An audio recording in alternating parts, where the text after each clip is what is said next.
நல்லவர். கர்த்தராகிய இயேசு கிறிஸ்துவை ஆராதிக்கும்படியாய் உங்கள் யாவரையும் கர்த்தர் ஆசீர்வதித்து பாதுகாத்து நிறுத்துவராக. ஆமேன். பிதா குமாரன் பரிசுத்தாவின் நாமத்தினாலே நான் உங்களை வாழ்த்தி, கர்த்தராகிய இயேசு கிறிஸ்துனுடைய ஆசீர்வாதமும் சமாதானமும் என்றென்றைக்கும் நம்மோடு இருக்கும்படியாய் உங்களை நான் வாழ்த்துகிறேன். கர்த்தர் நம்மில் மகிமைப்படுவாராக. நாம் தொடர்ந்து இந்த கடைசி காலத்தில் தேவன் நமக்கு கொடுத்த இந்த ரகசியங்களை எல்லாம் நாம் ஆராய்ந்து பார்த்து கொண்டிருக்கிறோம்.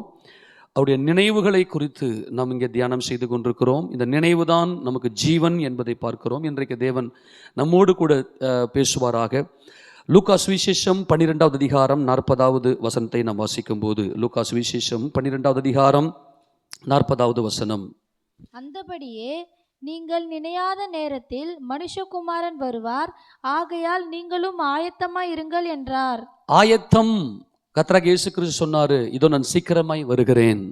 அவர் சொன்னபடி அவர் சீக்கிரமாக தான் வருகிறார். இது ரொம்ப ஷார்ட் பீரியட்.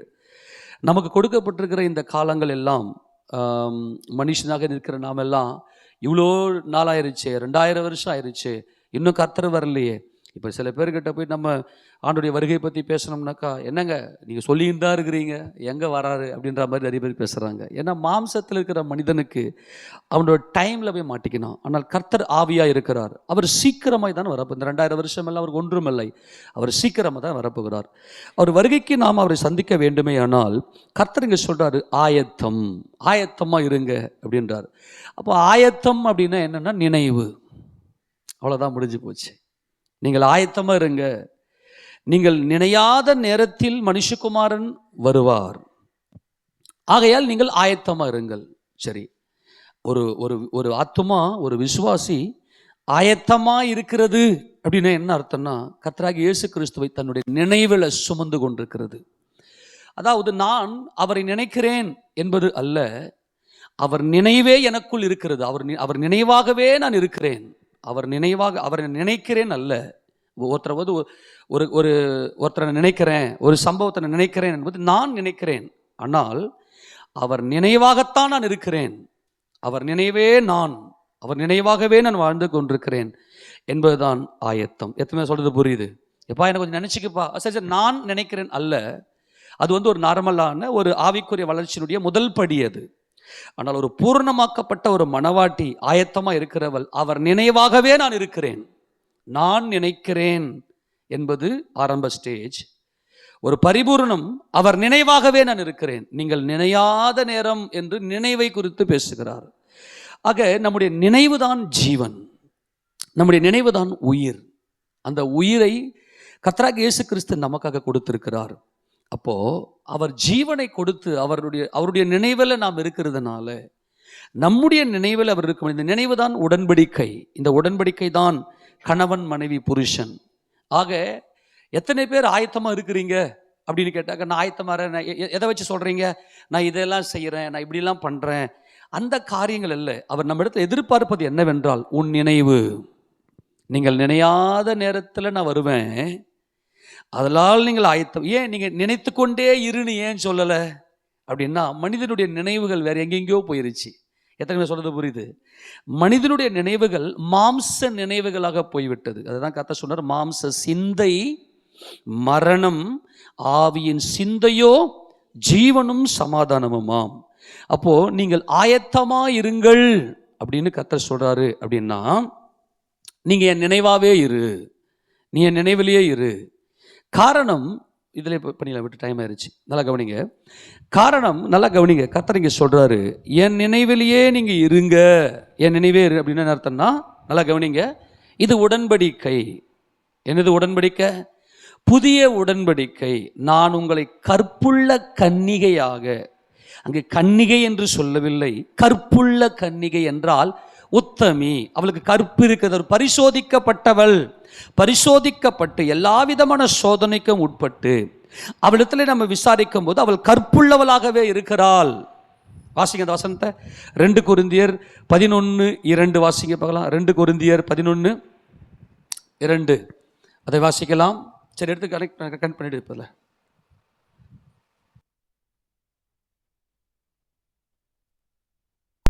இந்த மைக்கத்தை வாசி. நான் உங்களை கற்புள்ள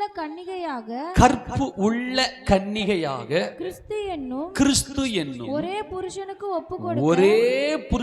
ஒப்பு கொடுக்க நியமித்தபடியால். நல்லா கவனிங்க, கற்புள்ள, இது வந்து உடன்படிக்கை. இது உடன்படிக்கை. ஏன் நாம் அவருடைய நினைவில் இருக்க வேண்டும்? அவர் நினைவாகவே நான் இருக்கிறேன். நான் என் நேசருடையவள், அவர் பிரியம் என் மேல் இருக்கிறது. சரி, நான் ஏன் உடன்படிக்கை? நான் உங்களை கற்பு உள்ள கன்னிகையாக, கற்பு இருக்கிறது. அப்ப கற்பு இருக்கிறது அப்படின்னு சொன்னா என்ன அர்த்தம்னா, பரிசோதிக்கப்பட்டு, இந்த கல் பரீட்சிக்கப்பட்டதும் விளையேற பெற்றதும் திட அஸ்திபாரம் மூளைக்கல். என் உத்தம புருஷன், என் மணவாளன் பரிசோதிக்கப்பட்டார். அவர் தேவகுமாரனே, தேவனே என் மனமகிழ்ச்சி என்று தேவனை எல்லா காலத்திலும் அப்பாவுக்கு கீழ்ப்படிந்தவர். அவர் பரிசோதிக்கப்பட்டார். மணவாட்டி எப்படிப்பட்டவள் என்றால், இவள் சோதிக்கப்பட்டவள், இவள் பரீட்சிக்கப்பட்டவள், கற்பு உள்ள கன்னிகை. கன்னிகைன்னு சொல்லல, கற்பு உள்ள கன்னிகை வந்து உத்தமி. அப்படியானால் நீங்கள் நினையாத நாழிகையிலே மனுஷகுமாரன் வருவார். ஆதலால் நீங்கள் ஆயத்தமா இருங்கள். ஆயத்தம் என்பது அவர் நினைவாகவே இருப்பது. என் நினைவில் அவர் இருக்கிறார், அப்படி அல்ல. அது ஆரம்பம், அது பிகினிங். அது ரூபவதி கன்னிகை உத்தமி. இதெல்லாம் இந்த ஸ்டெப்ல நம்ம பார்த்தோம், இந்த ஸ்டேஜ்ல நம்ம பார்த்தோம். ரூபவதியும் கன்னிகையுமாய் இருக்கிறவ கன்னி பெண்கள், ரூபவதியா இருக்கிற கன்னி பெண்களை அகாஸ்வரி ராஜாவுக்கு தேடினார்கள். ஆக ரூபவதி கன்னிகை என்பதெல்லாம் ஒரு பிகினிங் ஸ்டேஜ். அவருடைய நினைவுல நான் அவர் நினைவாக இருக்கிறேன், ஆனா அவர் என்னுடைய நினைவுல அவர் இருக்கிறார் என்பது ரூபவதி கன்னிகை. அவர் நினைவாகவே நான் இருக்கிறேன். நான் யாராக இருக்கிறேன்? அவர் நினைவாகவே இருக்கிறேன். என்னுடைய ஜீவனிலே அவர் கலந்திருக்கிறார் என்பதுதான் கற்புள்ள கன்னிகை.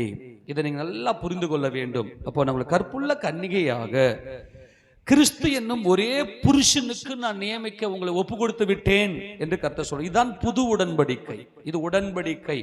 2 கொரிந்தியரின் புத்தகம் 3வது அதிகாரத்துல, 2 கொரிந்தியர் 3ஆம் அதிகாரத்துல இந்த உடன்படிக்கையை குறித்து அங்கே அப்போஸ்தலன் பவுல் பேசுவதை நாம் பார்க்கலாம், வாசிக்கலாம். அதுல 6வது வசனத்தை வாசிக்கலாம். புது உடன்படிக்கையின் ஊழியக்காரராய் இருக்கும்படி அவரே எங்களை தகுதி உள்ளவர் ஆக்கினார்.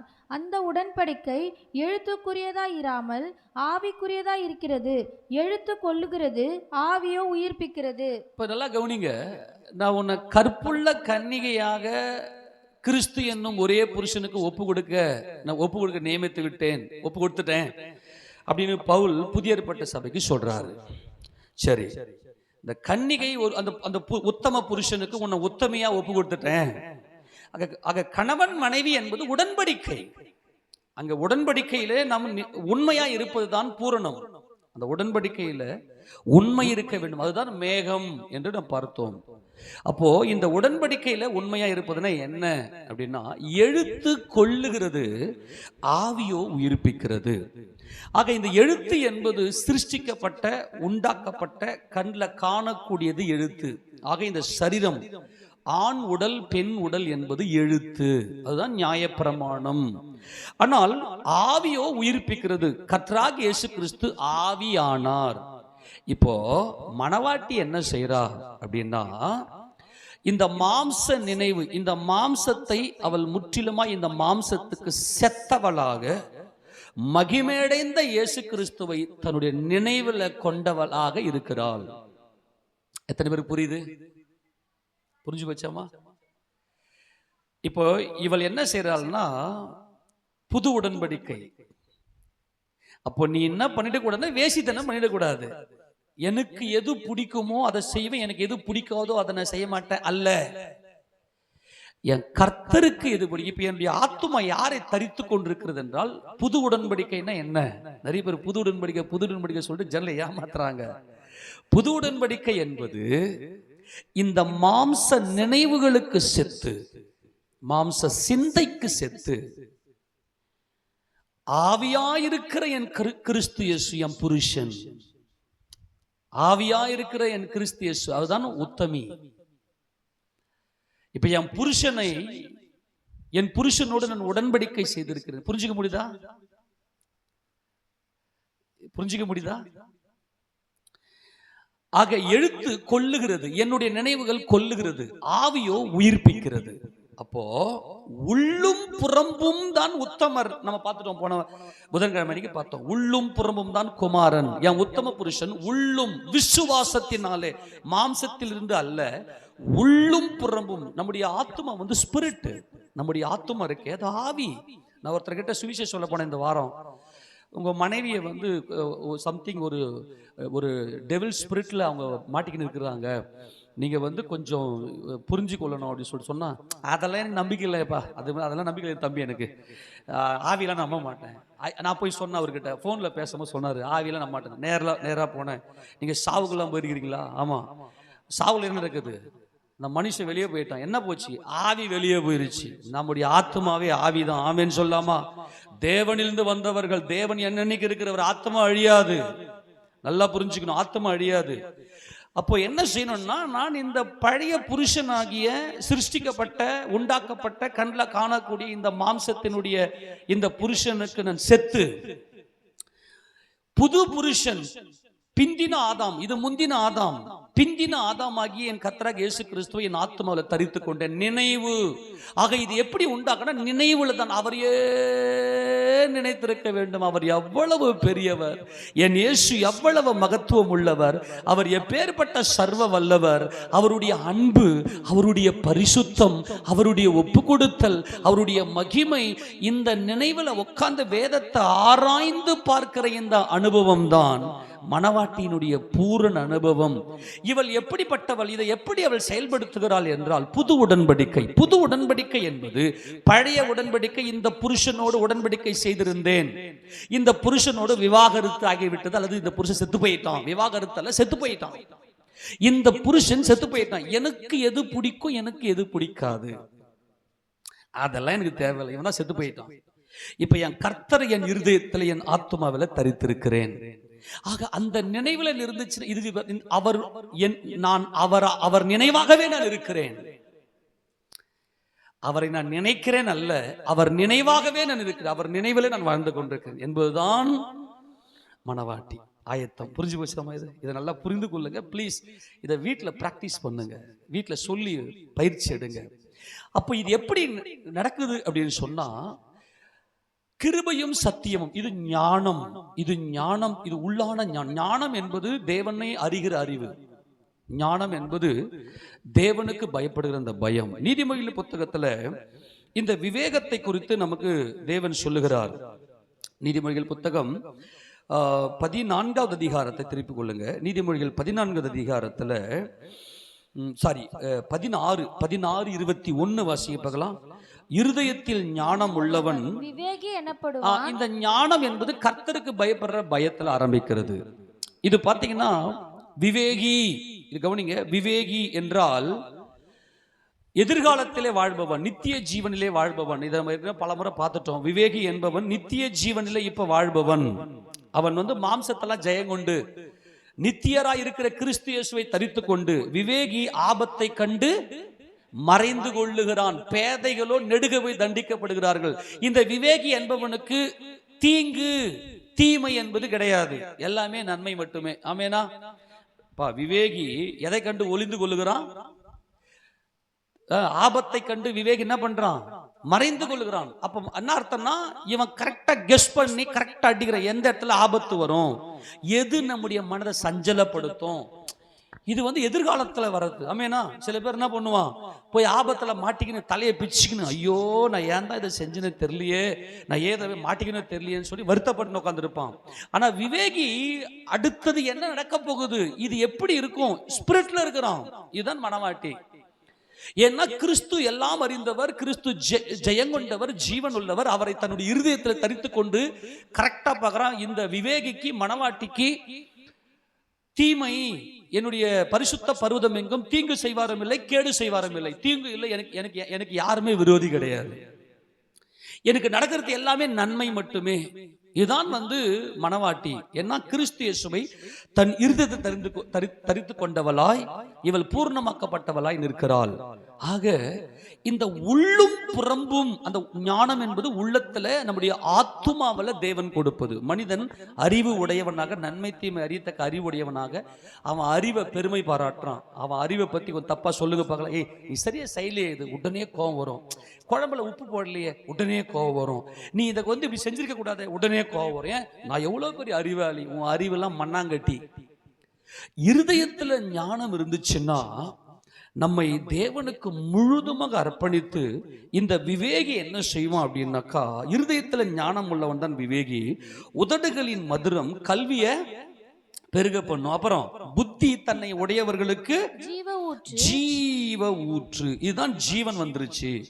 இந்த புத்தி என்ன செய்யுது அப்படின்னா, தேவனுக்கு பிரியமானதை மாத்திரம் செய்து, தேவனுக்கு பிரியமானதை இந்த காரியத்துல செய்வதற்கு தன்னை ஒப்பு கொடுக்கிறது. புத்தி தன்னை உடையவர்களுக்கு ஜீவ ஊற்று. இந்த ஜீவ ஊற்று என்பது தேவனுடைய வார்த்தையின் வல்லமை நம்முடைய இருதயத்துக்குள்ள ஊறிக்கொண்டு வருகிறது. வசனத்தினுடைய வெளிச்சம். அந்த ஜீவ ஊற்று என்பது தேவனுடைய வார்த்தை. தேவனுடைய வார்த்தை, தேவனுடைய மகிமையை நம்முடைய இருதயத்தில் கண்ணோக்கி பார்ப்பதுதான் ஜீவ ஊற்று. இந்த புத்தி இதுதான் மனவாட்டி. உள்ளும் புறம்பும். சொல்லுங்க பார்க்கலாம். ஞானம் என்பது உள்ளிருந்து வருவது. தேவனுக்கு எது பிரியம், தேவ சித்தம் எது என்பது. புத்தி என்பது வெளியே செயல்படுத்துவது. இந்த உள்ளும் புறம்பும் தான் மனவாட்டி. இது கிறிஸ்து இயேசுவோடு கூட செய்த உடன்படிக்கை. கிறிஸ்து என் புருஷன், நான் ஒரு பாவி. நிறைய பேர் இன்னைக்கு பாவினே ஒத்துக்க மாட்டாங்க. நான் ஒரு பாவி. இந்த மாம்சம் பாவம் இருக்கிறது. இந்த மாம்சத்துல பாவம் மரணம் என்பவைகளின் பிரமாணத்தினின்று என்னை விடுதலை ஆக்கிற்றே. எது? கிறிஸ்து இயேசுவினாலே ஜீவனுடைய ஆவியின் பிரமாணம்.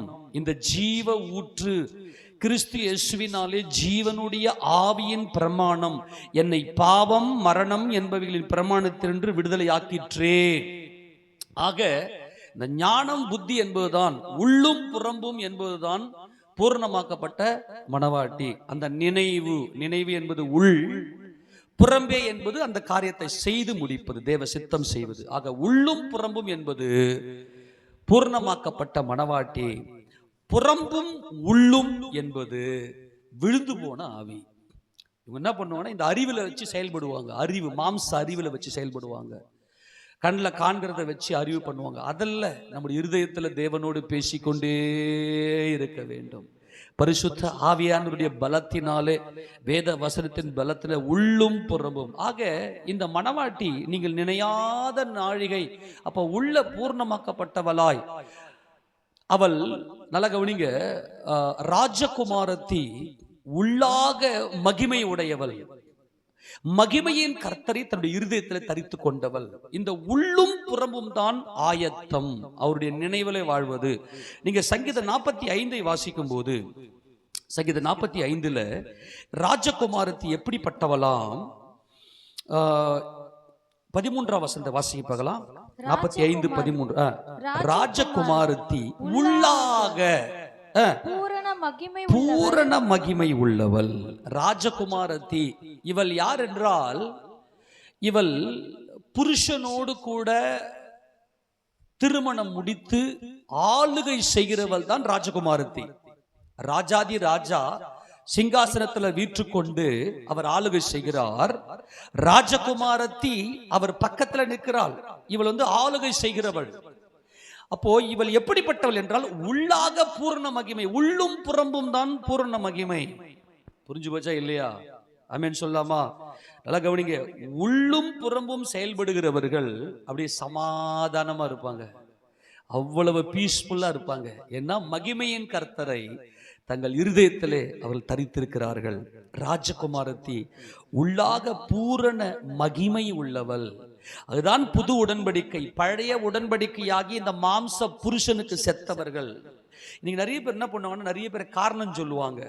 இவங்களால தான் இது மாதிரி நடந்து போச்சு, இவங்க தான் இது மாதிரி பண்ணி விட்டாங்க, இவங்க தான் இதை செய்யறாங்க. அப்படி அல்ல. என்ன பிரச்சனை நடந்தாலும் எனக்கும் என் தேவனுக்கும் இருக்கக்கூடிய ஒரு, நல்ல கவனிங்க, இந்த ஒரு பிரிவினை வாதத்தினால தான் எனக்கு இது வருது. நான் அனுபவிக்கிற துன்பத்துக்கு நான் தான் காரணம். நாம் தேவனுக்கு சத்துருக்களா இருக்கையில் அதைத்தான் ரட்சிப்பு ஆரம்பிக்கிறது. நான் தேவனுக்கு சத்துருவா இருக்கிறேன், அவர் ஆவியா இருக்கிறார், நான் மாம்சத்தோடு ரத்தத்தோடு இருந்து கொண்டு வஸ்திரம் தரித்து கொண்டு தேவனுக்கு விரோதமா செயல்படுறேன் அப்படின்னு புரிந்து கொண்டு அமைதியா இருந்துடணும். எனக்கு தீங்கே இல்லை, என் பரிசுத்த பர்வதம் எங்கும் தீங்கு செய்வாரும் இல்லை, கேடு செய்வாரும் இல்லை. ஆக குமாரன் உள்ளும் புறம்பும், அதான் நாம பார்த்தோம், உள்ளும் புறம்பும் மேய்ச்சலை கண்டடைவது, உள்ளும் புறமும் அந்த உடன்படிக்கை பெட்டியை பொறுத்தகடினாலே மூடுவது, உள்ளும் புறமும் எழுதப்பட்ட அந்த கற்பலகை, இந்த உள்ளும் புறமும் தான் குமாரன்.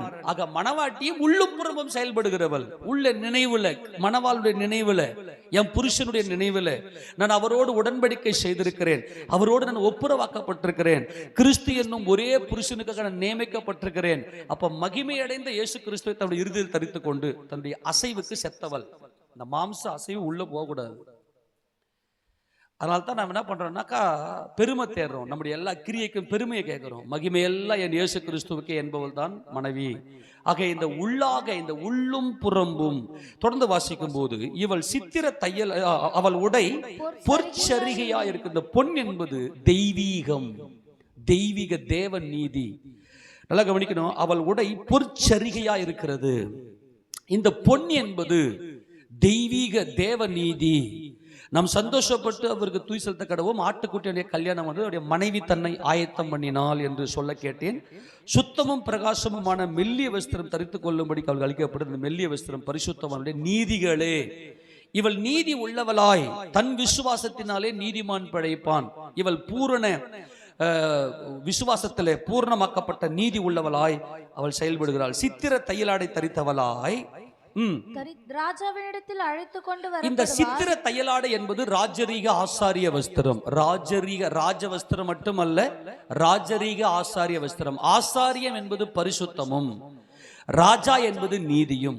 ஆக அன்பில் பரிசுத்தமும் குற்றமில்லாத வாழ்க்கையும் செய்தவள் தான் இந்த பூர்ணமாக்கப்பட்ட மணவாட்டி. உள்ளும் புறம்பும் செயல்பட்டவள் தான் இந்த பூர்ணமாக்கப்பட்ட மணவாட்டி. இவள் சித்திர தையலாடை தரித்தவளாய் ராஜாவினிடத்தில் அழைத்து கொண்டு வரப்படுவாள். அவள் பின்னாலே செல்லும் அவளுடைய தோழிகளாகிய கன்னிகைகள் உம்மிடத்தில் கொண்டு வரப்படுவார்கள். அவர்கள் மகிழ்ச்சியோடும் களிப்போடும் வந்து ராஜ அரண்மனைக்குள் பிரவேசிப்பார்கள். இந்த ஆயத்தம் என்பது அவருடைய நினைவாகவே இருக்கிறவர்கள், அவருடைய நினைவாகவே, அவரை நினைக்கிறவர்கள் அல்ல, அவருடைய நினைவாகவே வாழ்ந்து கொண்டிருக்கிறவர்கள். இதோ வனாந்தரத்தில் தன்னுடைய நேசரின் மார்பிலே சாய்ந்து கொண்டு வருகிற இவள் யார்? தன் நேசரின் மார்பிலே அவள் சாய்ந்து கொண்டாள். அவராகவே இவள் இருக்கிறாள். எந்த ஒரு மாம்ச நினைவும் இவளுக்குள் இல்லை. ஆக இந்த சித்திர தையலாடை என்பது ராஜரீக ஆசாரிய வஸ்திரம். இதை தரித்து கொண்டவளாய் பூர்ணமாக்கப்பட்டவளாய் மனமகிழ்ச்சி. இந்த மகிழ்ச்சி தான் ரட்சிப்பின் சந்தோஷம். அவர்கள் மகிழ்ச்சியோடும் களிப்போடும் வந்து ராஜ அரண்மனைக்குள்ளே பிரவேசிக்கிறார்கள் என்று சொல்லி நித்திய ஆளுகை அவரோடு கூட ஆளுகை செய்கிறவர்களாக அவர்கள் இருக்கிறார்கள். ஆக நீங்கள் நினையாத நாழிகை என்று இங்கே கர்த்தர் சொல்லுகிறார். அப்படின்னா நீங்கள் நினைத்து கொண்டே இருங்கள், உங்கள் நினைவாகவே நான் இருக்க வேண்டும் என்று கர்த்தர் இங்கே சொல்லுகிறார். நினையாத நாழிகையில வருவார் அப்படின்னு என்ன அர்த்தம்? இது வந்து ஒரு பயங்கர அன்பின் வலிமை. நீங்கள் நினையாத நாழிகை என்று சொல்லுவது ஒரு மணவாளன் தன்னுடைய மணவாட்டியின் மீது கொண்ட அந்த நேசத்தினாலே, நீ நினையாத நாழிகையில நான் வருவேன். இது பயங்கரமான ஒரு அன்பின் வலிமை. கர்த்தர் சொன்னாரே, நீ நினையாத நாழிகையில நான் வருவேன் என்று சொல்லி, அப்ப என்ன அர்த்தம் தெரியுமா? அவர் அன்பின் வழியில நான் சிறுமையும் எளிமையும் ஆனவன், கர்த்தரோ என் மேல் நினைவாயிருக்கிறார். அந்த வசனத்தை வாசிங்க, 40ஆம் சங்கீதம் 17ஆவது வசனம். இந்த நீங்கள் நினையாத நாழிகை என்பது ஒரு அன்பினுடைய வலி, அன்பினுடைய வலி. நேசம் மரணத்தை விட வலிது, நேச வைராக்கியம் பாதாளத்தை விட கொடிது. அந்த வழியில சொல்றதுதான் நீ நினையாத நாழிகை, நீ நினையாத நேரத்தில் வருவேன் என்று சொல்லி. ஏன் என்றால், ஏன் அந்த வலி? வாசி பார்க்கலாம். நான் சிறுமையும் எளிமையுமானவன், நான் சிறுமையும் எளிமையுமானவன், கர்த்தரோ என் மேல் நினைவாயிருக்கிறார், கர்த்தரோ என் மேல் நினைவாயிருக்கிறார். நல்லா கவனிங்களேன். நான் சிறுமை. ஏன் இந்த மரணத்தின் இந்த வலி, இந்த அன்பின் வலி, இந்த அன்பின் வலிக்கு கிறிஸ்துவுக்கு என்ன காரணம் என்றால், நான் சிறுமையும் எளிமையுமானவன். இந்த சிறுமையும் எளிமையுமானவன் என்றால், நான் புழுதியிலிருந்து உண்டாக்கப்பட்டவன், என்னுடைய கிரியைகள் எல்லாம் ஒரு குப்பையா இருக்கிறது என்று உணர்ந்தவன். அப்பா, நான் தேவ சாயலாகவும் தேவ ரூபத்தின்படியும் உண்டாக்கப்பட்டவன், ஆனால் தேவனை அறியாதவன். எனக்குள்ள ஆவி இருக்கிறது, என் ஆவியில நான் பிதாவை காண வேண்டும். இந்த சிறுமையும் எளிமையும் மாணவர்கள் தண்ணீரை தேடுகிறார்கள். தண்ணீரை தேடி தேடி இந்த பிரபஞ்சம் எல்லாம் யார் உண்டாக்கினது? உண்டாக்கப்பட்டிருக்கிறவைகளினாலே அவருடைய நித்திய வல்லமையை நான் காண்கிறேன். நித்திய வல்லமை தான் சகலத்தையும் உண்டாக்குறதுனால அவரை அறியவில்லையே, அவரை நான் காணவில்லையே என்று சொல்லி யாரெல்லாம் தேவனை தேடுகிற அந்த இருதயம் இருந்ததோ, அவங்க தாகத்தோடு தேடினாங்களோ, அவர்கள் மேல கிறிஸ்து மனது உருகுகிறார். மனது உருகி அந்த அன்பு கூர்ந்து அவருடைய அன்பின் அகலம், நீளம், ஆழம், உயரம் என்னது என்பதை நாம் அறிந்து கொள்ளும்படியாய், அறிவு கெட்டாத அந்த அன்பை நாம் அறிந்து கொள்ளும்படி, அறிந்துதான் நினைவு. ஏன் நீ நினையாத நாழிகை என்று அங்கே கர்த்தர் சொல்லுகிறார் என்றால், நீ நினையாத நாழிகை என்று உன் நினைவாகவே நான் இருக்கிறேன். நீ சிறுமையும் எளிமையும் ஆனவன், நீ தேவனுடைய சாயலின்படியும் தேவ ரூபத்தின்படியும் சிருஷ்டிக்கப்பட்டவள். ஆனால் நீ தேவனை அறியவில்லை. நீ தாகத்தோடு தேடுகிறாய். சிறுமையும் எளிமையுமானவர்கள் தாகத்தோடு தண்ணீரை தேடி அது கண்டடையாமல் சோர்ந்து போய், ஆண்டவரே நான் தேவனை சந்திக்கணும், நான் யார் இந்த உலகத்தில், நான் ஏன் சிருஷ்டிக்கப்பட்டேன், எதற்காக சிருஷ்டிக்கப்பட்டேன், என் தேவனை அறிய வேண்டும் என்கின்ற தாகமும் தவிப்பும் ஒவ்வொரு ஆத்துமாவுக்குள்ளும் இருக்கிறது. அந்த ஆத்தும தாகத்தை பார்த்து அவர் அன்பு கூர்ந்தார். அந்த அன்பு எப்படி அகலத்துக்கு எல்லை இல்லை, ஆழத்துக்கு எல்லை இல்லை, நீளத்துக்கு எல்லை இல்லை, உயரத்துக்கு எல்லை இல்லை. அப்படிப்பட்டவராய் அவருடைய அன்பின் அகலம், நீளம், ஆழம், உயரம் என்னது என்பதை அறிந்து கொள்ளும்படியாக கிறிஸ்து இயேசு இந்த பூமிக்கு நமக்காக வந்தார். அவர் சிலுவையிலே பலியாகி தம் ஜீவனையே கொடுத்து, கர்த்தரோ என் மேல் நினைவாயிருக்கிறார், நான் சிறுமையும் எளிமையும் ஆனவன், கர்த்தரோ என் மேல் நினைவாயிருக்கிறார், அதனால நீ நினையாத நாழிகையில நான் மனுஷகுமாரன் வருவார், அதனால் நீ ஆயத்தமாயிரு என்றால், என் நினைவாகவே நீ இரு. என்னை நினை அல்ல, என் நினைவாகவே இரு. வேறொரு நினைவு இல்லை. என் நினைவாகவே நீ இரு என்றால் வேறொரு நினைவு உனக்கு இல்லை. ஆக இந்த நினைவுதான் ஜீவன். எத்தனை பேர் புரிஞ்சது? எல்லாரும் ஆமென் சொல்லாமா? அவருடைய அன்பின் வலிமைதான் நீங்கள் நினையாத நாழிகையிலே மனுஷகுமாரன் வருவார், ஆதலால் நீ ஆயத்தமாயிரு என்று சொன்னது. ஆக இந்த நினைவு என்பது கிருபையின் சத்தியத்தில் வெளிப்படுவது. அதை வாசிங்க பல நீதிமொழிகள் 14வது அதிகாரத்தில், நீதிமொழிகள் 14வது அதிகாரத்தில் இந்த கிருபையும் ஞானமும் எதில் வரும்னாக்கா 22 வசனம் வாசிங்க. நீதிமொழி 14:22. தீமையை யோசிக்கிறவர்கள் தவறுகிறார்கள் அல்லவோ, நன்மை யோசிக்கிறவர்களுக்கோ கிருபையும் சத்தியமும் உண்டு. இந்த கிருபையின் சத்தியத்தில் நிலைத்திருக்கிறவளே மனவாட்டி, இவள் எதை யோசிக்கிறாள்? நன்மை.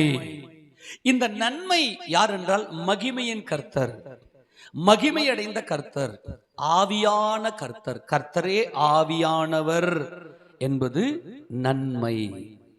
தீமை என்பது என்ன நினைப்பது. எல்லாரும் சொல்லாமா? நான் சொல்றது புரிஞ்சு போச்சா? தீமைனா என்ன? இந்த மாம்சத்துக்குரிய காரியங்களை நினைப்பது தீமை. இதோ மனுஷன் நன்மை தீமை அறியத்தக்கவனாய் நம்மில் ஒருவரை போலானான் அப்படின்னு ஏதேன் தோட்டத்தில் கர்த்தர் சொன்னார் இல்லையா? அதுல என்னன்னா, மனுஷனால நன்மையை நினைக்க முடியாது, தீமையை மட்டுமே நினைக்கிறவன். ஆனால் அவனால நன்மையை நினைக்க முடியுமானா முடியும், ஆனா அவனால முடியாது, அவன் நினைக்க மாட்டான். எனக்கு என் மாம்சத்துக்குரியது இருந்தா போதும், ஒருவேளை வயிற்றுக்கு சாப்பாடு இருந்தா போதும், நல்லா தின்ட்டு தூங்கினா போதும், நல்லா இந்த பூமிக்குரிய காரியத்துல இந்த மாயை மேலேயே கண்ணு இருக்கும். இதுதான் தீமை, இதுதான் மனுஷன். இந்த தீமையை யோசிக்கிறவர்கள் தவறுறாங்க. ஆனா நன்மையை யோசிக்கிறவர்களுக்கு கிருபையும் சத்தியமும் என் ஆண்டவராக இயேசு கிறிஸ்து கொடுக்கிறார். ஆமேனா? அவர்தான் கிருபை, அவர்தான் சத்தியம். ஆக நம்ம இப்ப என்ன யோசிக்கணும்னா, இயேசு, இயேசு ராஜன், இயேசு கிறிஸ்து, அவருடைய வல்லமை, அவருடைய யுத்தம் கர்த்தருடையது, அவரே எனக்கு ஜீவன். ஆக இந்த உள்ளும் புறம்புமாக யோசிப்பது, இது புறம்பும் உள்ளுமாக யோசிப்பது தவறுகிறார்கள். அவங்க தீமையை யோசிக்கிறாங்க. என்ன யோசிக்கிறாங்க? என் உடம்புக்குரிய காரியங்களை நான் இப்ப எப்படி செயல்படுத்தலாம், இந்த பூமிக்குரிய மாம்சத்தின் காரியங்கள் என்ன செயல், அதெல்லாம் தேவன் அறிவார், அதெல்லாம் தேவன் பார்த்து கொள்வார். நான் செய்ய வேண்டியதெல்லாம் என் கர்த்தருடைய மகிமை எவ்வளவு பெரிதா இருக்குது. இந்த நன்மையை யோசிக்கிறவர்கள் இயேசு கிறிஸ்துவை உள்ளிருந்து சிந்தனை பண்ணி அவர் சித்தத்தை மாம்சத்தின்படி வெளியே செயல்படுத்துகிறவர்கள்.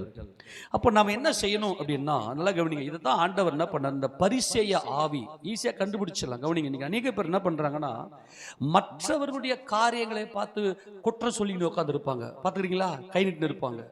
அவங்க என்ன பண்றாங்கன்னா, புறம்பே இருந்து உள்ளே செயல்படுகிறார்கள். இதனால் தான் மனுஷனுடைய ஆத்மா பாதாளத்துக்கு இழுத்து கொள்ளப்படுது.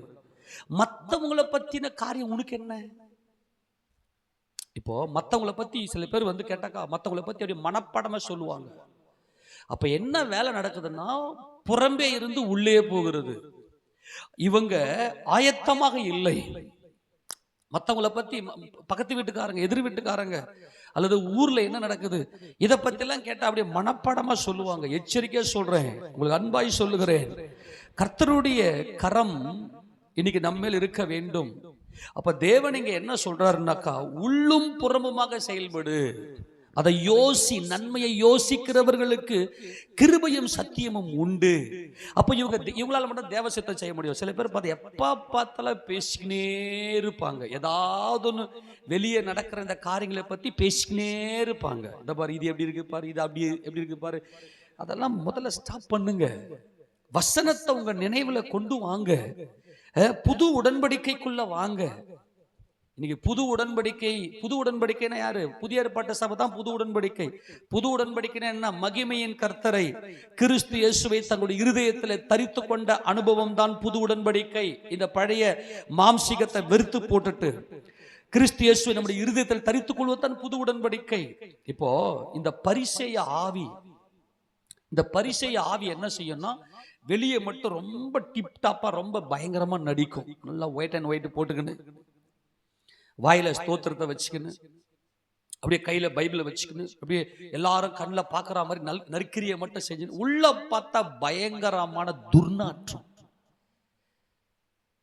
இதுதான் இன்னைக்கு சபைகளிலே கிடக்கிற ஒரு பொல்லாப்பு. முன்னாடிலாம் பார்த்தோன்னா ஜனங்கள்லாம் சபையில் அவ்வளவு கை நடுங்கிக்கின்னு வருவாங்க. ஆண்டவரே, இன்னைக்கு என்னோட பேசும் ஐயா, என் உள்ளத்தில் இருக்கிற அந்தகாரத்தை எல்லாம் நான் கண்டுபிடிச்சு அதை நசுக்கி அதை சுத்திகரிக்கணும். உள்ள இருக்கிறத சுத்தி இயேசு கிறிஸ்து ரத்தத்துல, அவருடைய வசனத்துல, பரிசுத்த ஆவியானுடைய பலத்துல, பரிசுத்த ஆவியானுடைய சுத்திகரிப்புல இன்னைக்கு ஆண்டவர் என்னோட பேசுவாரா, எனக்குள்ள இருக்கிற அசுத்தங்களை எடுத்து காண்பிப்பாரா என்று சொல்லி உள்ள வந்து சுத்திகரித்து கொண்டால் மனைவி. ஆனா இன்னைக்கு ஒரு சின்ன விஷயத்தை எடுத்து சொன்னா கூட, பாஸ்டர் இன்னைக்கு என்னதான் சொல்லிட்டாரு, பாஸ்டர் இன்னைக்கு என்னதான் குத்திட்டாரு. இதுதான் பரிசேய. மற்றவங்களை பத்தி தாறுமாறா பேசுவாங்க. இதுதான் பரிசேய ஆவி. இந்த பரிசேய ஆவி என்ன செய்யணும்? வெளி தோற்றத்துல நல்லா தங்களை நீதிமான்கள் மாதிரி காண்பித்து ஜனங்க மத்தியில பெருமையை தேர்றது. அதுதான் தீமையை யோசிக்கிறவர்கள். ஆனால் நன்மையை யோசிக்கிறவர்களுக்கு கிருபையும் சத்தியமும், இந்த கிருபையின் சத்தியம் தான் நமது ஆண்டவராகிய இயேசு கிறிஸ்து. இந்த கிருபையின் சத்தியமும் உண்டு என்றால் கிறிஸ்து இயேசுவை தரித்து கொண்டவர்கள், இந்த பழைய மனுஷன் தூக்கி எறிந்தவர்கள். அப்போ கர்த்தர் என்ன செய்தார்னா, அவர் தேவாலயத்தில் இருந்தபோது இந்த பரிசேயர்களுக்கு சொல்லிக் கொடுத்தாரு, டேய், உள்ளும் புறம்பும் என்பது தாண்டா தேவகுமாரர்கள், அவர்கள் தான் தேவ சித்தம் செய்ய முடியும். புறம்பும் உள்ளும் என்பது நீங்கடா. இது வந்து பழைய உடன்படிக்கை, அது நியாயப்பிரமாணம். நியாயப்பிரமாணம் மனுஷனுக்கு முன்பாக நீதிமானாக காட்டுவது, துணியை போட்டுக்குவது. இவனே துணியை போட்டுக்கணும், மனுஷனுக்கு முன்பாக நீதிமானாக நடிப்பது நியாயப்பிரமாணம். அப்போ உள்ளும் புறம்பும் என்பதுதான் பூர்ணமாக்கப்பட்ட மனவாட்டி. புரிஞ்சு போச்சா இல்லையா? நீங்கள் நினையாத நாழிகை என்பது, நீங்க என் நினைவாகவே இரு, என்னை நினை அல்ல, என் நினைவாகவே இரு. ஆமென் சொல்லாமா? இப்போ இதுதான் நமக்கு ஆண்டவர் என்ன பண்றாருன்னா, இந்த பரிசேய ஆவியை விட்டு வெளியே வா அப்படின்னு சொல்லி கர்த்தர் நமக்கு காண்பிக்கிறார். மத்திய சுவிசேஷ புத்தகம் 23ஆம் அதிகாரத்துல அதை வாசிக்க பார்க்கலாம். இது ரொம்ப அருமையா கர்த்தர் நமக்கு சொல்லியிருப்பாரு. 25வது வசனத்தை வாசிக்க பார்க்கலாம். மாயக்காரராகிய வேதபாரகரே, பரிசேயரே, உங்களுக்கு ஐயோ! போஜன பான பாத்திரங்களின் வெளிப்புறத்தை சுத்தமாக்குகிறீர்கள், உட்புறத்திலோ அவைகள் கொள்ளையினாலும் அநீதத்தினாலும் நிறைந்திருக்கிறது. நல்லா கவனிங்க, இது ஒண்ணு நம்ம போலாம். கர்த்தருடைய நோக்கமே என்னன்னா, எதுக்காக இந்த உலகத்துல நம்மை தேடி வந்தார் என்றால், உள்ளும் புறம்பும் நினைவு, அவ்வளவுதான். நம்ம செய்கிற ஒவ்வொரு செயலுமே நம்முடைய நினைவிலிருந்து வருது. இதை நான் உங்களுக்கு பைபிள் ஸ்டடி பண்ணும்போது ஆவியாத்ம சரீரம் எப்படி செயல்படுகிறது என்பதை குறித்தெல்லாம், எப்படி அசைகிறது, அசைவு தான் அந்த வைப்ரேட் பண்ணலாம் என்ன வருது, அது அந்த நம்ம சரீரத்துல வைப்ரேட் மாதிரிலாம் போட்டு காண்பிப்பாரு, அசைவுகளை பற்றியெல்லாம். அதெல்லாம் உங்களுக்கு ஈஸியாக காட்டினேன். ஏய் வானாடா, அதை போட்டுக்கிட்ட பாராடா, கவனிங்க. உள்ள வச்சிருக்கேன், என்ன டேப்ல இருக்கா, வேணாம் அதெல்லாம் போடவே கூடாது, கவனி. இப்போ எதுக்கு அதெல்லாம் வேணாம், இப்போ நல்லா கவனிங்க.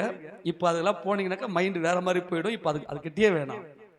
நான் எதுக்கு சொல்ல கவனிங்க, இந்த அசைவுகள் தான் ஆராதனைன்னு பார்த்தோம். ஆமேனா, நம்முடைய அசைவுகள் தேவனுக்கு செய்கிற ஆராதனை. இந்த அசைவுகள் ஆராதனையாக வரணும்னா நினைவுகள் தான் நமக்கு ஜீவன். இந்த நினைவுக்காகத்தான் கிறிஸ்து வந்தார், உள்ளும் புறம்பும். அப்போ கிருபையும் நன்மையை யோசிக்கிறவர்களுக்கு கிறிஸ்து இயேசுவை மகிமை, இயேசுவே ஜீவன், இயேசு கிறிஸ்துவே ஜீவன், இயேசு கிறிஸ்துவே சத்தியம், இயேசு கிறிஸ்துவே வழி, இயேசு கிறிஸ்துவே நமக்கு எல்லாம். ஆமெனா, அவருடைய நினைவுல மட்டும்தான் நமக்கு மீட்பு இருக்குது. பைபிளை தயவு செய்து வாசிங்கம்மா.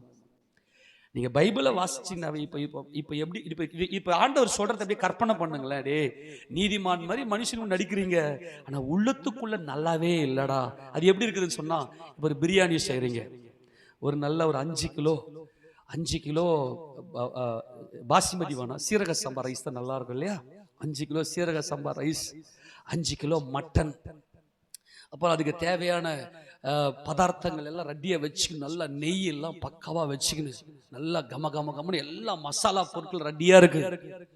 வெளியே மட்டும் நல்லா சுத்தமா பல கழுவிட்டு, உள்ள பார்த்தா ஒரு பக்கம் அடுப்பு கறி உள்ள இருக்குது, ஒரு பக்கம் மண்ணு ஒட்டி நிற்குது, ஒரு பக்கம் சேர் இருக்குது, ஒரு பக்கம் புழு நெளியுது. புழுன்னா தான் அப்படியே மூஞ்ச மூடிவீங்க நீங்க, அப்படி ஒரு மாதிரி இருக்குது. இப்ப எப்படின்னாக்கா ஜனங்களை எதை பாக்குறாங்க, வெளி தோற்றத்தை மட்டும் பாக்குறாங்க. இப்ப யாராகில ஒருத்தன் போயிட்டு இவ்வளவு அசுத்தமா அருவருப்பா சாக்காட தண்ணி எல்லாம் அதுக்கு உள்ள இருக்குது, அதுக்குள்ள வச்சு அப்படியே 5 கிலோ நல்லா மட்டனை எவனா செய்வானா, பிரியாணி எவனா செய்வானா? நீங்க அப்படித்தான்டா பண்ணிக்கிறீங்க. உள்ளத்தை யாருமே சுத்திகரிக்க மாட்டீங்க. ஸ்பிரிட், கிறிஸ்து இயேசு இந்த பூமிக்கு வந்த நோக்கமே, என் பிதா ஆவியா இருக்கிறார், என் பிதா ஆவியா இருக்கிறார். பிதாவை தொழுது கொள்ளுகிறவர்கள் ஆவியோடும் உண்மையோடும் தொழுது கொள்ள வேண்டும் என்று கர்த்தர் சொல்றாரு. இந்த பரிசேய ஆவி என்ன செய்யும்னா, டேய் நீ சரியில்லை, நீ இப்படி, நீ அப்படி, நீ வந்து தசம வகை சரியா கொடுக்கல, பார் ஒன்னு குறையுது பாரு, சீரகத்தை எண்ணு, ஒரு சீரகத்தை 1 2 3 4 5 6 7 8 9 10 1 இந்த பக்கம் போ, நீ சரியா எண்ணல, நீ கொத்தமல்லியை சரியா எண்ணல, நீ தசம இதுலயே இருப்பான். கர்த்தர் சொன்ன இதையும் செய்யணும் அதையும் விடக்கூடாது, ரெண்டு கரெக்டா பேலன்ஸ் பண்ணிடான்னு சொன்னாரு. இவன் மாம்சத்தின்படி வெளிப்புறத்துல நல்ல கவனிங்க, புறம்பும் உள்ளும் என்பதுதான் பேய், அதுதான் பிசாசினுடைய அந்தகாரம். அதனால யாரையுமே நியாயம் திருத்துறாதீங்க. மற்றவனை பத்தி ஏன் யோசிக்கிற? மற்றவனை பத்தி உட்காந்து மற்றவனுடைய கிரியைகளை பத்தி உட்காந்து யோசிக்கிறான், ஆனா அவனுடைய ரட்சிப்புக்காக எவனுக்கு பாரப்படுறது இல்லை. ஆண்டவரே, என் சகோதரர்கள் ரட்சிக்கப்படலையே என்ற பாரம் இல்லை, அவனுடைய ஆக்ஷன், அவனுடைய கிரியைகளை பத்தி பேசுறானுங்க. இதுதான் பரிசேய ஆவி. கர்த்தர் இதுல இருந்து தான் ரட்சிக்கப்படும்படியே வந்தார். சில பேரை பார்த்தீங்கன்னா மற்றவங்களை குறை சொல்லிக்கினே இருப்பாங்க, கண்ட்ரோல் பண்ணவே முடியாது. அதுதான் சுயநீதி, அதுதான் விழுந்து போன ஆவி, அதுதான் புறம்பும் உள்ளும் என்பதுதான் கர்த்தர் அருவருக்கிற அருவருப்பு அது. ஆனால் நம்மை சிலுவையில் ஆணி அடித்து கொன்று அதிலிருந்து நமக்கு ஜெயத்தை கொடுத்திருக்கிறார். இப்ப கர்த்தர் சொல்றாரு, வெளிப்புறத்தை நல்லா சுத்தம் பண்றடா, இவங்க பேருக்கு இவங்களே பெருமைப்படுத்திக்குவாங்க. இவங்களே பட்டங்கள்லாம் போட்டுக்குவாங்க. இவங்களே வந்து என்ன பண்ணுவாங்கன்னா பெருமையா தங்களை குறித்து பெருமையா பேசிக்கொள்வாங்க. மனுஷனுடைய அந்த வாய் செய்யற பாவம் இருக்குது, அது அவன் ஆயுள் சக்கரத்தையே கொளுத்துறது. இதுதான் பரிசேய ஆவி. மற்றவங்களை பத்தி நீ குறை சொல்ற அப்படின்னாவே நீ பெருமை, அவங்க நீதி தப்பாக்குது, யான் நீதி பெருசா இருக்குதுன்னு சுயநீதியை காண்பிக்கிற. மறுபடியும் சொல்றேன், மற்றவங்களை பத்தி குறித்து குறைய பேசாதீங்க. நீங்க இன்னும் நீங்க ஆவியில பலப்பட்டவளா இருப்பீங்கன்னு வச்சுங்களேன், உங்க புருஷனை பத்தின எந்த ஒரு காரியத்தை, எந்த ஒரு கமெண்ட்டும் வராது. உன் மனைவியை குறித்த எந்த ஒரு எதிர் கமெண்ட்டும் வராது. அந்த அளவுக்கு அமைதியா பொறுமையா இருப்பீங்க. ஏன்னா விவேகி ஆபத்தை கண்டு மறைந்து கொள். எந்த ஆபத்து எனக்கு இல்லை, என்ன என் புருஷன் என் இயேசு கிறிஸ்துவின் இருதயத்தில் இருக்கிற, அவர் நினைவில் இருக்கிற, அவர் ஜெயம் கொண்டவர், அவர் எனக்கு எல்லாவற்றையும் நன்மையாகவே மாற்றி தருகிற தேவன். இந்த பரிசேய ஆவி என்ன செய்யும்னா எதாவது குறை சொல்லிக்கினே இருக்கும். அவங்க சரியில்லை, இவங்க சரியில்லை, இவங்க இதை செய்யலை, இவங்க அப்படி பண்ணல. ஏன்னா நஷ்டத்தை பொறுத்து கொள்ளாது, தீமைக்கு பொறுப்பே இருக்காது. வரக்கூடிய நஷ்டத்துக்கு பொறுப்பே இருக்கணும். நான் தான் இல்லை நான் செய்யலை, அவங்களால தான் நடந்துச்சு. இப்போ நான் உதாரணம் சொல்றேன், நம்ம சாப்பாடு தான் செய்யறோம், சாப்பாடு செஞ்சுனே இருக்கிறோம், நல்ல சொன்ன மாதிரி மட்டன் பிரியாணி செய்து கொண்டிருக்கிறோம். திடீர்னு அங்கே ஒரு குழந்தை விளையாடிக்கினே வந்து என்ன பண்ணுச்சுன்னா மண்ணை அள்ளி அப்படி எங்கேயோ போடுற அமர்த்திக்கு அந்த பிரியாணியில போட்டுருச்சு. என்ன ஆகும்? ஐயோ, எவ்வளோ பெரிய கஷ்டமா இருக்கும் இல்லையா? 5 கிலோ ஆட்டுக்கறியை எவ்வளோ இன்னைக்கு? 5000 ரூபாய், ஏறக்குறைய ஒரு 10,000 ரூபாய் கிட்ட செலவு பண்ணி இவ்வளோ ஒரு பிரியாணி செய்கிறோம். இப்போ அந்த குழந்தை தூக்கி மண்ணை எடுத்து அந்த பிரியாணியில் போட்டுச்சு. இப்போ போட்டது யாரு? அந்த குழந்தை போட்டுருச்சு. அப்படி சொல்றவன் தான் பரிசேய ஆவி. ஆண்டவரே, நான் என்ன செய்திருக்கிறேன், எந்த இடத்துல நான் தவறி இருக்கிறேன், இன்னைக்கு அந்த குழந்தை வந்து ஏன் இன்னைக்கு வந்து அதுல போட்டுருச்சு அப்படின்னா, உமக்கும் எனக்கும் எங்கேயோ என் நினைவுல வேற எதையோ என் மாம்ச நினைவு நான் வந்துட்டேன் ஆண்டவரே, அதனால தான் இது நடந்ததுன்னு சொல்றவன் தான் விவேகி. இப்ப நான் போயின்னு குறுக்க நாய் வந்துருச்சு. ஏய் நாயே, குறுக்க வந்து இந்த மாதிரி பண்றிய, அந்த நாய் அல்ல, எங்கேயோ நான் என் நினைவுல வேற ஏதோ என் மாம்சத்துக்கு நான் கரைப்பட்டுட்டேன் ஆண்டவரே, என் கர்த்தர் எப்பவுமே நல்லவர். ஆமென் சொல்லாமா? இதை உணர்ந்து கொள்ளக்கூடிய இந்த உணர்வு இருக்குது பத்தி, இவதான் மனவாட்டி, இவதான் ஷார்ப், இவதான் மனவாட்டி. இந்த மாம்சத்துல எனக்கு ஒரு நீதியும் இல்லை, அதனால எனக்கு ஒரு நன்மையும் எனக்கு நடக்கல. எனக்கு செய்யக்கூடிய நன்மையெல்லாம் என் கர்த்தர் கொடுப்பேன், அவருடைய கிருபை. எனக்கு வரக்கூடிய எல்லா நன்மையும் என் கர்த்தருடைய கிருபை. அன்புள்ள ஆண்டவரும் என் இரட்சகருமா இருக்கிற கர்த்தாவே, உங்க அன்புக்காய் நான் ஸ்தோத்திரிக்கிறேன். அப்ப எனக்கு வரக்கூடிய தீமை எல்லாம் என் பாவத்தினால் வருவது. அப்படியே உட்காந்து தன்னை சுத்திகரித்துக் கொள்ள வேண்டும். எத்தனை மணி சொல்றது புரியுது? நான் சொன்னேன், இப்போ வீட்டில் இருக்கும்போது அப்பெல்லாம் ஸ்டடி பண்ணுவேன், சொல்லிக் கொடுப்பேன். வீட்டில் இருக்கும்போது குழந்தை ஃப்ரிட்ஜை தள்ளி விட்டுருச்சு. ஐயோ, ஃப்ரிட்ஜு போச்சு எனக்கு குழந்தையெல்லாம் போட்டு அடிக்காதுங்க, ஏன்னு யோசிங்கன்னு. நம்ம பிள்ளைங்க பயங்கரமான வில்லங்கத்தனமான பிள்ளைங்க. தபாரு, நான் ஃப்ரிட்ஜு கீழே தள்ளி விட்டுருவேன். அம்மா போய் மிரட்டுறது, அது எனக்கு வந்துச்சு கம்ப்ளைண்ட். நான் ஃப்ரிட்ஜு கீழே தள்ளி விட்டுருவேன். பாஸ்டர் என்ன சொன்னாரு? ஃப்ரிட்ஜு தள்ளி விட்ட எங்களை அடிக்கூட சொன்னார்ல. நான் சொன்னது எதேர்ச்சியா யதார்த்தமா பிள்ளைங்க விளையாடும் போது அப்படி நடந்துருச்சுன்னா அப்படின்னு சொல்லி கொடுத்தா நான் அதான் சொல்றேன், பரிசுத்த ஆவியினுடைய அபிஷேகம் இல்லாமல் டாக்டரின் உபதேசத்தை பேசக்கூடாது. பேசினா அது எதிர்வினையா போயிடும். அதுக்காகத்தான் இப்ப இதெல்லாம் போடக்கூடாதுன்னு சொல்லு, புரியுதா இல்லையா? இப்ப நீ போட்டேன்னா இது வேற மாதிரி போயிடும். அதனால நல்லா கவனிங்க. இப்ப டிஃபரெண்ட் புரிஞ்சு போச்சா? 10,000 ரூபாய் செலவு பண்ணி நான் பிரியாணி செய்தனே, புள்ளதான் டபார் மண்ணை அள்ளி போட்டுருச்சு. அப்படி அல்ல. கர்த்தாவே, ஒருவனுடைய வழிகள் கர்த்தருக்கு பிரியமா இருந்தால் அவருடைய சத்துருக்களையும் சமாதானமாக செய்கிற தேவன் என் தேவன். ஆமென் சொல்லுங்க பார்க்கலாம். அன்புள்ள ஆண்டவர் பெரியவரும் இரட்சகருமா இருக்கிறார். ஆமென் சொல்லாமா? ஒருவனுடைய வழிகள் கர்த்தருக்கு பிரியமா இருந்தால் அவருடைய சத்துருக்களையும் சமாதானமாகும்படி செய்வார். யான் நினைவில் என் புருஷன் என் கர்த்தர் இருப்பாரே, ஆனால் எனக்கு விரோதியார். கர்த்தர் என் பட்சத்தில் இருப்பார், எனக்கு விரோதியார். நீ கர்த்தருக்கு சத்துருவா இருக்கிற. ஆக நீங்க நினையாத நாழிகையில மனுஷகுமாரன் வருவார். அது அன்பின் வழி, அன்பின் வழி. நீ நினையாத நாழிகை. எவ்வளோ ஒரு எதிர்பார்ப்பு நம்ம மேல. என் நினைப்பாவே இருப்பியா? என் நினைவாகவே நீ இருப்பியா? ஆயத்தம் என்பது நினைவு.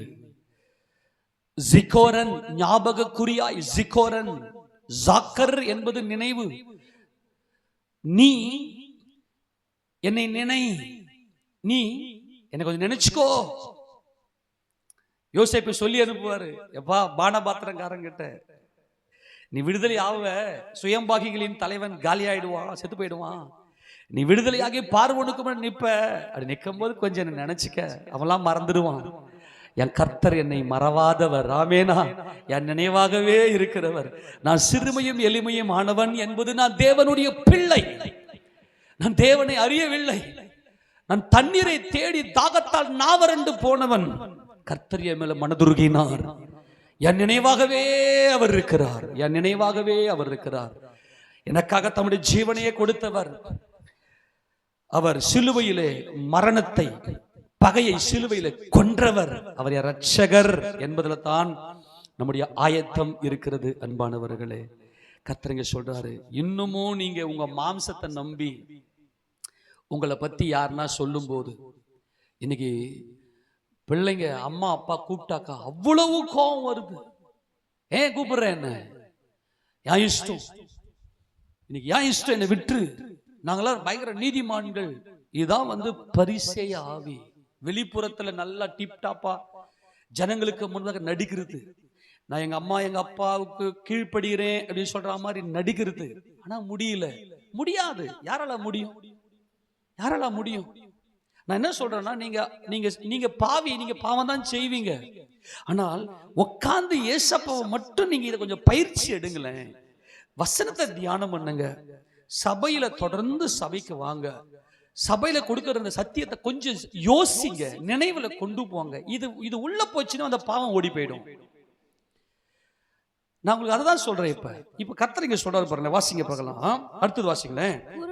குருடனான பரிசேயனே, போஜன பான பாத்திரங்களின் வெளிப்புறம் சுத்தமாகும்படி அவைகளின் உட்புறத்தை முதலாவது சுத்தமாகு. இப்ப கர்த்தர் என்ன சொல்றாருன்னா, உன் வெளிப்புறமும் சுத்தம் கிடையாது, உன் வெளிப்படையான கிரியை கூட சுத்தம் கிடையாது.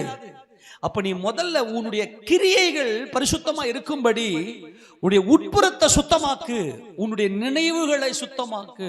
உன் நினைவுல நன்மையை யோசி. நன்மை என்பது மகிமையின் கர்த்தர், ஆவியான கர்த்தர், ஜெயங்கொண்ட கர்த்தர், ஜெய கிறிஸ்துவே மகிமை, அவரே என்னுடைய நன்மை.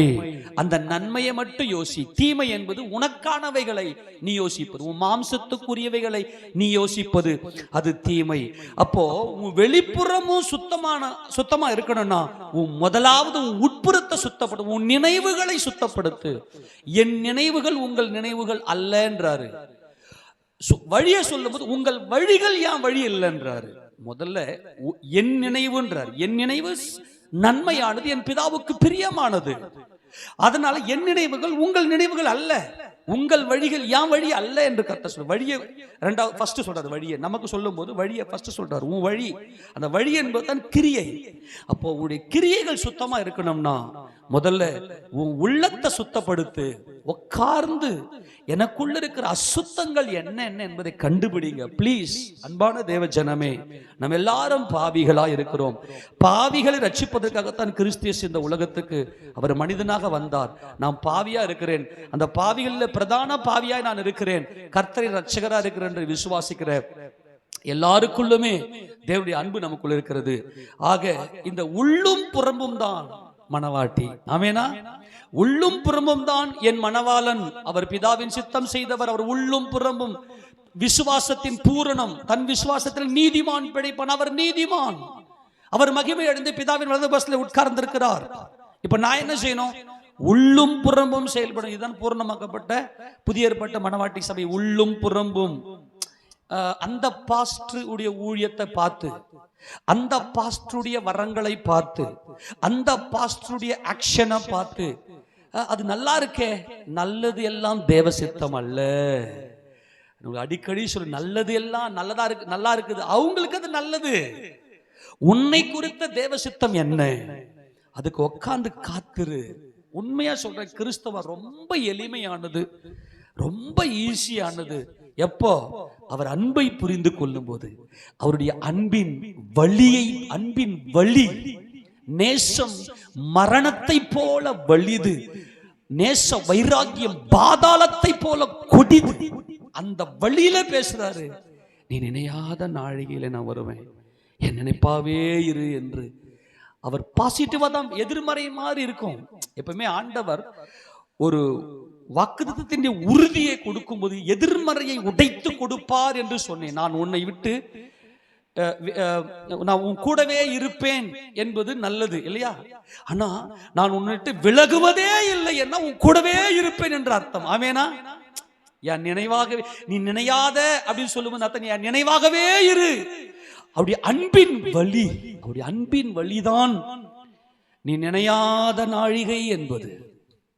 நினையாத நாழிகை என்பது கிறிஸ்துவினுடைய அன்பின் வழி. அப்போ உன் வெளிப்புறம் சுத்தமாக வேணும், உன் கிரியைகள் சுத்தமா இருக்கணும்னா முதலாவது உன் உட்புறத்தை, உன் நினைவுகளை சுத்தப்படுத்து. உன் நினைவுல நன்மையை யோசி, அதுல உனக்கு கிருபையும் சத்தியமும் வரும் என்று சொல்லுகிறார். 27 வசனத்தை வாசிக்கும் போது, மாயக்காரராகிய வேதபாரகரே பரிசேயரே உங்களுக்கு ஐயோ, வெள்ளையடிக்கப்பட்ட கல்லறைகளுக்கு ஒப்பாயிருக்கிறீர்கள். அவைகள் புறம்பே எப்படி செயல்படுற? இந்த பிசாசு என்ன பண்ணிட்டான்? மரணத்துக்கு அதிகாரிக பிசாசு, உலகத்தின் அதிபதி, புறம்பே இருந்து உள்ளே கொண்டு போயிட்டான். ஆனால் குமாரன் பரிசுத்தர் மெல்கிசேதேக்கின் முறைமையின்படியான பிரதான ஆசாரியர் உள்ளே இருந்து புறம்பே செயல்படுகிறவர். புரிஞ்சு போச்சா இல்லையா? உள்ளே இருந்து, உள்ள தேவனுக்கு கீழ்ப்படிஞ்சாதான் உறவுகள் அன்பு பலப்படும். கர்த்தர் சொல்றாரு, அவர்கள் வாசிக்க பார்க்கலாம், கல்லறைகளுக்கு ஒப்பாயில்லை, அவைகள் புறம்பே அலங்காரமாய் காணப்படும், உள்ளேயோ மரித்தவர்களின் எலும்புகளினாலும் சகல அசுத்தங்களினாலும் நிறைந்திருக்கும். அப்போ நீ எப்படி செயல்படுறனா? புறம்பே இருந்து உள்ளே செயல்படுற. புரியுதா இல்லையா? புறம்பே இருந்து உள்ளே செயல்படுறதுதான் நீ. அப்ப என்ன பண்ற? நீ பேசிக்கிட்டே இருக்கிறல்ல, நீ பேசுற பேச்சு புறம்பே இருந்து போகுது. நான் முடிக்கிறேன். எப்படி அலறணும், ஏய் அதை எடு அப்படின்னு சொல்றனாக்கா வெளியே நான் செயல்படுற, இது தேவ சித்தமா, அதை செய், சாப்பாடு எடுத்துன்னு வா, இப்படி நம்ம பேச, நம்ம புறம்பதான் செயல்படுறோம் இல்லையா? அதை பாய் போடு. இப்போ ஒவ்வொரு காரியத்திலையும் நம்முடைய தேவன் சொல்றாரா இன்னைக்கு பாக்குறது எவ்வளவு பயங்கரம். இன்னைக்கு நம்ம ஆட்கள்லாம் பயம் இல்லாம இன்னைக்கு மத்தவங்கள நியாயம் இருக்கிறது, நான் செய்யறேன்னு சொல்லிட்டு பெரிய நீதியின் காரியங்களை செய்யறது போல ஓடுறது எவ்வளவு நடுங்கணும். இன்னைக்கு சபை எவ்வளவு நடுங்கி இருக்கணும். இது தேவ சித்தமா, இதை செய்ப்பா, இந்த சாப்பாடு செய். கருவாட்டு குழம்பு வைக்கிறதுக்கு கூட கர்த்தருடைய சித்தத்தை அறியணும்னு சொல்லி கொடுத்தேன். ஆமென் இல்லையா? நீ கருவாட்டு குழம்பு வைக்கிறதுக்கு கூட கர்த்தருடைய சித்தமா இன்னைக்கு, இல்லைன்னா ரசத்தை சாப்பிட்டு போனது கர்த்தர் சித்தமா, இல்ல கஞ்சி குடிச்சிட்டு போனது கர்த்தர் சித்தமா, என்கிட்ட இருக்குது நான் செய்யறேன். அதுதான் இன்னைக்கு ஆபத்து. என்கிட்ட இருக்குது நான் செய்யறேன். அதுதான் உன் கையில வச்சு புறம்பே இருந்து உள்ளே செயல்படுகிறாய். இன்னைக்கு லட்சமாய் ஆயிரங்களை என் கையில இருக்குது, அதனால இன்னைக்கு கறிமீனை சாப்பிடுற. ஆனால் இன்றைக்கு நீ கருவாட்டு குழம்பு வைக்க வேண்டும் என்று கர்த்தர் சொல்றாரா? இதெல்லாம் ஆவிக்குரிய ஒரு உன்னத நிலை. இதெல்லாம் ஒரு எக்ஸால்டட் ஸ்டேஜ், ஒரு உன்னத அனுபவம். இதெல்லாம் சொல்றது பைத்தியம். அதாவது ஜென்ம சுபாவமான மனுஷனுக்கு தேவனுடைய ஆவிக்குரியவில் பைத்தியம் போல தோன்றும். அன்பானவர்களே, இந்த உள்ளும் புறமும் தான் தேவன் எதிர்பார்த்து வந்தார். தன் விசுவாசத்தினாலே நீதிமான் பிழைப்பான்.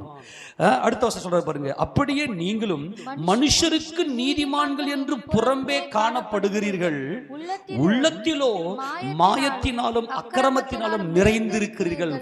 நிரம்பி வழியுதுரா அக்கிரம சிந்தனை. பைபிள் வாசிக்கிறியா? இன்னைக்கு பைபிள் தியானத்திலே இருக்கிறியா? நீ பாக்கியவான். கடமைக்கு போற விருந்தாளிகளா இருக்காதீங்க அன்பானவர்களே. மனவாட்டியா இருங்க, கற்புள்ள கன்னிகையா இருங்க. இந்த மாம்ச எண்ணங்களினாலே கரைபடாதிருங்கள். இந்த மாம்சத்தை சிதையுங்கள், இந்த ஆலயத்தை பிரதிஷ்டை செய்யுங்கள். இந்த ஆலயத்தை இடித்து போடுங்கள், பிரதிஷ்டை செய்யுங்கள். இந்த ஆலயத்தை இடித்து போட்டால் கர்த்தர் இதை மகிமைப்படுத்துவார். அதனால தெசலோனிக்கே சபைக்கு அப்போஸ்தலன் பவுல் எழுதும்போது அவ்வளவு மனதுருக்கத்தோட ஒரு வாக்குத்தத்தத்தை எழுதுவார். அந்த வாக்குத்தத்தம் வாசித்து நம்ம முடிக்கலாம், நமக்கு நேரம் ஆயிருச்சு. வாசிங்க பார்க்கலாம். 1 தெசலோனிக்கரின் புத்தகம், 1 தெசலோனிக்கர் புத்தகத்துல அங்கே மனது உருகி அப்படியே அந்த வசனத்தை எழுதுவார் அப்போஸ்தலன் பவுல். 2 தெசலோனிக்கர் முதலாவது அதிகாரம் அதுல 11, 12 வசனங்களை வாசிக்க பார்க்கலாம். ஆகையால் நம்முடைய தேவனும் கர்த்தராகிய இயேசு கிறிஸ்துவும் அளிக்கும் கிருபையின்படியே நம்முடைய கர்த்தராகிய இயேசு கிறிஸ்துவின் நாமம் உங்களிடத்திலும் நீங்கள் அவரிடத்திலும் மகிமைப்படும் பொருட்டாக பயங்கரமான நம்முடைய கர்த்தராகிய இயேசு கிறிஸ்துவினுடைய நாமம் உங்களிடத்திலும்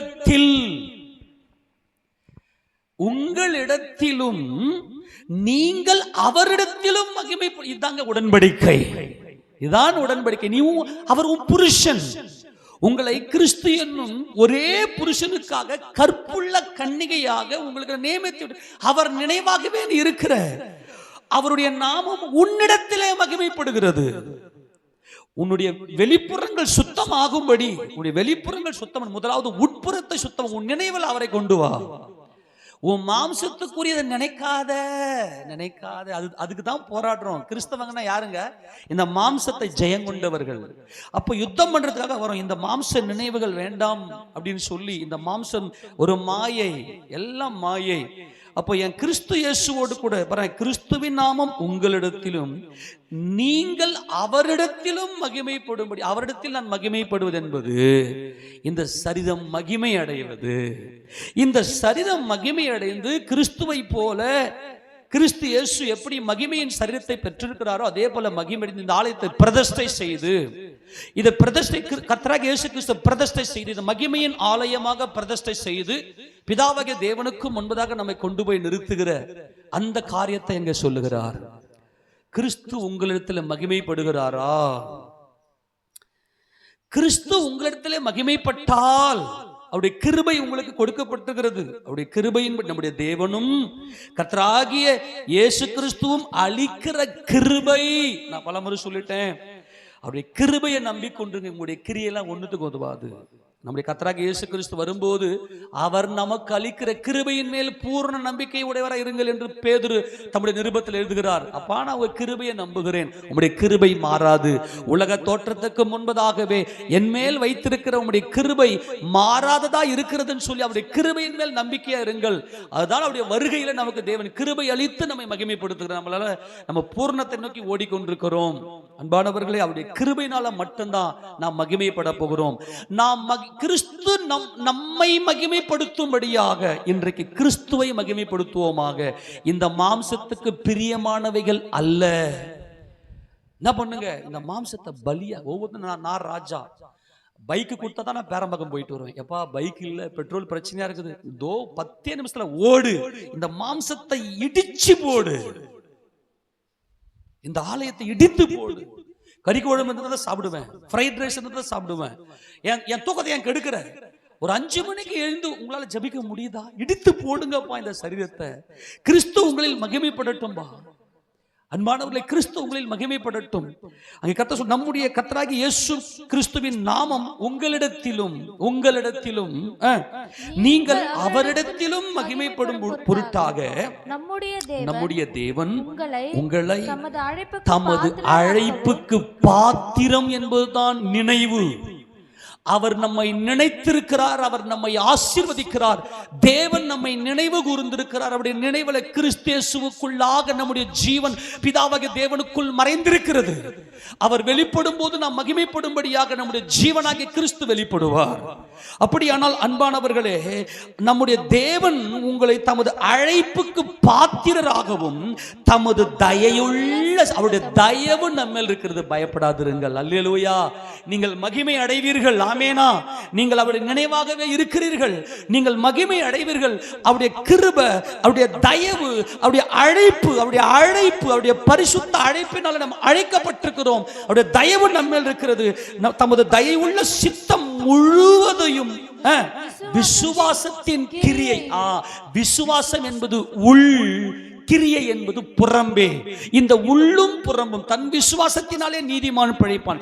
இந்த விசுவாசத்தின் கிரியை தான் பலி. அதுதான் ஜீவ பலி. அதுதான் அன்பில் பரிசுத்தமும் குற்றமற்ற வாழ்க்கையும் குற்றமில்லாத வாழ்க்கையும். தேவன் தமக்கு முன்பதாக நம்மை அன்பில் பரிசுத்தமும் குற்றமில்லாத வாழ்க்கையும் செய்வதற்காக கிறிஸ்து இயேசுவுக்குள்ளாக நம்மை உலக தோற்றத்துக்கு முன்னே தெரிந்து கொண்டார். ஆக கர்த்தர் சொல்றாரு, அவருடைய தயவுள்ள சித்தம் முழுவதையும் விசுவாசத்தின் கிரியையும் பலமாய் உங்களிடத்தில் நிறைவேற்றவும் வேண்டும் என்று எப்பொழுதும் உங்களுக்காக வேண்டிக் கொள் நினைவுல வைக்கிறோம். எங்க நினைவுல நீங்க இருக்கிறீங்க தெசலோனிக்கே சபையாரே. தேவனுடைய அந்த தயை, தேவனுடைய அந்த இரக்கம், தேவனுடைய அந்த கிருபை, அவருடைய அன்பில் பரிசுத்தம், அவருடைய அழைப்பின் பரிசுத்தம் என்றென்றைக்கும் உங்கள் மேலே நிலைத்திருக்கும்படியாய், அவருடைய வல்லமை உங்களிடத்தில் நிறைவேறும்படியாக நிறைவேற வேண்டும் என்று நாங்கள் எப்பொழுதும் உங்களுக்காக வேண்டிக் கொள்கிறோம். ஊழியக்காரருடைய நினைவில் இருக்கணும். அதுதான் நான் சொல்றேன், உங்களுக்காக சபையில வரக்கூடிய ஒவ்வொருத்தருக்காக நினைவில் கொண்டு வருகிறோம். ஆண்டவரே, சபையாரை நினையும், நீர் இவர்களை நேசிக்கிறீர், அவர்கள் மேலே கிருபை வையும் என்று சொல்லி ஒவ்வொரு நாளும் சபையில் இருக்கிற ஜனங்களுக்காக நம்ம ஸ்தோத்திரிக்கிறோம். ஆக நீங்கள் நினையாத நாழிகையிலே மனுஷகுமாரன் வருவார் என்பது அது கர்த்தருடைய அன்பின் வழியாய் இருக்கிறது. அந்த அன்பின் வழியில தான் என் நினைவாகவே நீர் என்று கர்த்தர் சொல்லுகிறார். ஆக கர்த்தராக இயேசு கிறிஸ்துவின் மகிமைப்பட போகிறோம். அந்த நாமத்துக்காக கர்த்தரை ஸ்தோத்திரிக்கிறேன். கொலோசியர் நிருபம் 3ஆம் அதிகாரத்தை வாசித்து நம்ம முடிக்கலாம். 3ஆம் அதிகாரம் 1 வாசிக்க பார்க்கலாம். கொலோசியர் 3ஆம் அதிகாரம் 1 நீங்கள் கிறிஸ்துவுடனே கூட எழுந்தது உண்டானால் கிறிஸ்து தேவனுடைய வலது பரிசத்தில் வீற்றிருக்கும் இடத்தில் உள்ள மேலானவைகளையே தேடுங்கள், பூமியில் உள்ளவைகளை அல்ல, மேலானவைகளையே நாடுங்கள். இந்த பூமியில் உள்ளவைகள் என்பது தீமை, கிறிஸ்து இயேசு என்பது நன்மை. ஏனென்றால் நீங்கள் மரித்தீர்கள், உங்கள் ஜீவன் கிறிஸ்துவுடனே தேவனுக்குள் மறைந்திருக்கிறது. கரங்களை ஆமென் சொல்லாமா? அவருடைய கிருபை நம்ம மேல பூரணமா இருக்கிறது, அவருடைய தயவு நம்ம மேல பூரணமா இருக்கிறது. அவர் நம்மை ரட்சிக்கிற தேவனா இருக்கிறார், அவர் நம்முடைய ரட்சிப்பின் தேவனா இருக்கிறார். நம்முடைய ஜீவனாகிய கிறிஸ்து வெளிப்படும் போது நீங்களும் அவரோட கூட மகிமையில் வெளிப்படுவீர்கள். இந்த வாக்குத்தத்தம் இன்றைக்கு ஜீவவாசல் ஜெப வீட்டின் மேல இதை கேட்கிற எல்லாருடைய தலையின் மேலும் கர்த்தர் பலிக்க செய்வாராக. நம்முடைய ஜீவன் கிறிஸ்துவுடனே கூட தேவனுக்குள் மறைந்திருக்கிறது. அப்படியானால் தேவன் நம்முடைய நினைவாகவே இருக்கிறார். ஆமெனா? இன்னைக்கு நம்முடைய நினைவுல கிறிஸ்து இருப்பாராக. அந்த மகிமையின் கர்த்தர் நம்மோடு கூட வாசமா இருப்பாராக. நம்மளால முழங்கால் படியிடலாம். அன்பின் ஆண்டவரும் எங்கள் இரட்சகருமாய் இருக்கிற எங்கள்